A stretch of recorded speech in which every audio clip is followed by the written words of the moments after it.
राज्यसभा सांसद का बड़ा बयान। योगी सरकार बड़े बड़े एक्सप्रेसवे के जरिए 2022 के जीत का सफर को तय करने का भले ही दावा कर रही है, मगर उत्तर प्रदेश के बलिया में पूर्व प्रधानमंत्री चंद्रशेखर के बेटे और बीजेपी से राज्यसभा सांसद नीरज शेखर ने एनएचआई पर सवाल खड़ा कर दिया और कहा कि महंगाई से आम व्यक्ति प्रभावित होता है।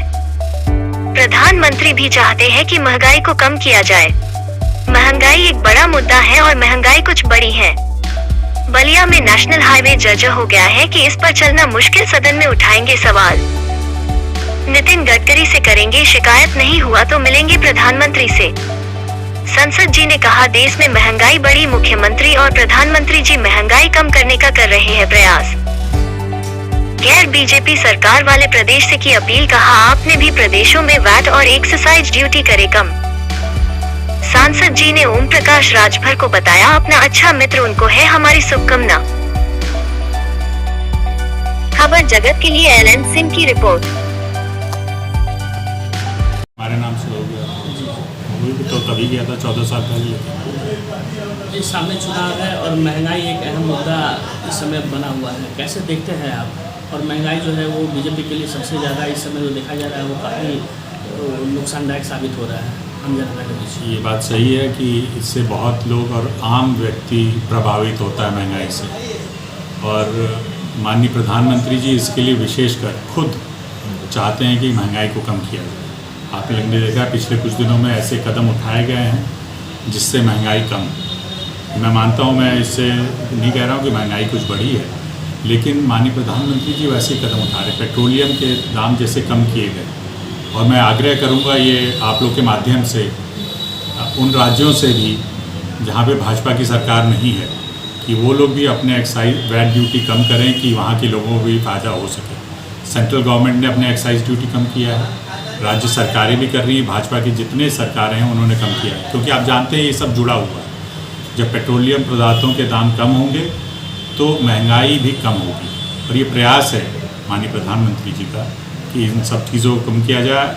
हमारे मुख्यमंत्री जी ने भी इसमें कदम उठाया है, अपना वैट कम किया है, और मुझे लगता है आने वाले कुछ दिनों में आपको इसके परिणाम दिखाई देंगे। 2022 कर रहे हैं सपा और ओम प्रकाश राजभर ने गठबंधन किया, तो इसको किस तरीके से बीजेपी देखती है, किस नज़र से देखती है?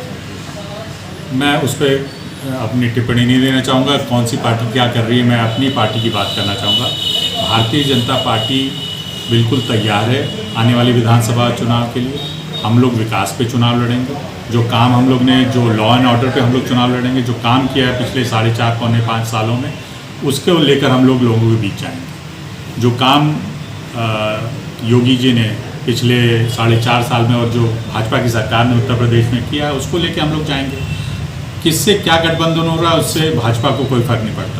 भाजपा अपने कामों को लेकर जाएगी, और मुझे पूरा विश्वास है लोगों का आशीर्वाद हम लोग को मिलेगा, और फिर से हम लोग पुनः 300 से ज़्यादा सीटों से लेकर।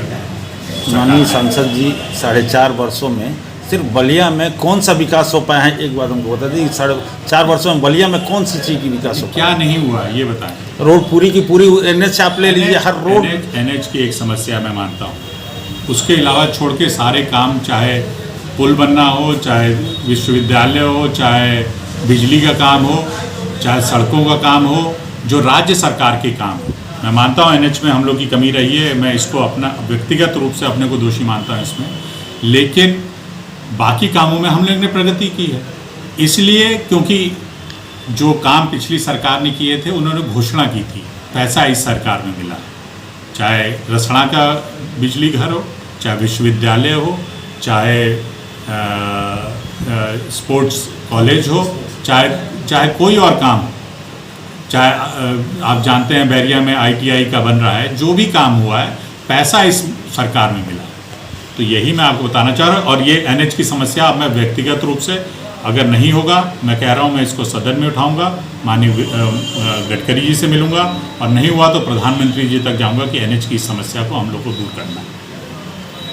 भाजपा जो है ओम प्रकाश राजभर इन दिनों देखा गया कि वो जेल जाकर के मुख्तार अंसारी जैसे ऐसे अपराधियों से लगातार मुलाकात कर रहे हैं, और अखिलेश यादव को भी देखा जा रहा है कि मुस्लिम वोट बैंक इकट्ठा करने के लिए तमाम इस तरह के बयानबाजी दे रहे हैं। इसको कैसे देखते हैं?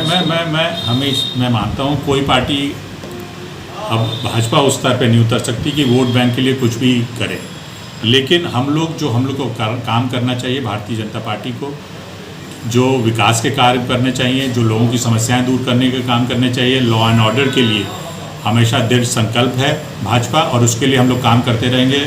चाहे उसके लिए हम लोग को वोट हम लोग को अपना खोना पड़े, तब भी हम लोग लॉ एंड ऑर्डर बहुत ज़रूरी एक विषय है भारतीय जनता पार्टी के। और ओम प्रकाश राजभर जी क्या कर रहे हैं उससे हमें कोई मतलब नहीं। ओम प्रकाश राजभर जी को मैं बहुत अच्छी तरह व्यक्तिगत रूप से जानता हूँ, मेरी शुभकामनाएं उनके साथ हैं, लेकिन मुझे पता है कि उनके कहने से राजभर समाज जानता है कि उसको कहाँ वोट देना चाहिए और उसको किसके साथ रहना चाहिए, खड़ा होना चाहिए कि आगे उनके समाज का विकास हो सके। मुझे पूरा भरोसा है राजभर समाज। तो उनको किस बात की शुभकामना दे रहे हैं सांसद जी? शुभकामना हमारे मित्र हैं, चुनाव जीतने की शुभकामना नहीं। अब हम राजनीतिक दल में हैं, जी। हम शुभकामना दे रहे हैं कि उनको सद्बुद्धि आए और सही काम करें। मैं यही कहना चाहता हूँ, इसके लिए कह रहा हूँ, भगवान उनको सद्बुद्धि उसके लिए कह